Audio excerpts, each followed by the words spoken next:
Kailan ba matuturing na pagtataksil ang isang gawain? Pwede ka bang magkasala sa isip lamang, sa salita lamang, sa intensyon?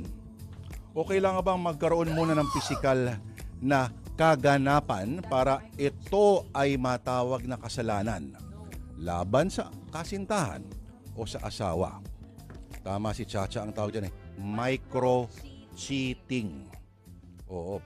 Pero ito, halimbawa yung mga pakikipaglandian sa text, isang uri ba ng micro-cheating?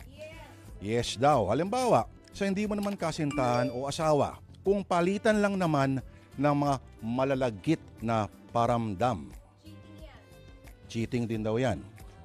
O dapat bang may palitan na muna ng mga likido ng katawan para ito ay matawag na pagtataksil. Ano't ano pa man kahit gaano kaliit, nandyan pa rin ang panganib na maari itong lumaki at mauwi sa tunay na kasalanan.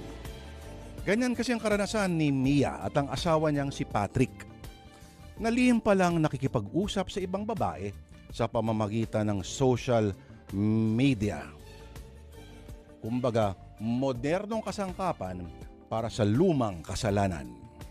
Kung ito ba ay maliit na butas na lalaki, kung ito ba ay konting gusot na lalong dadami. Atin na pong simula ng kwentong sinulat ni Vincent Manrique dito po sa Sana Lourdes. Atin na pong simula ng kwentong pinamagatang Mahal, sino na naman yang kachat mo?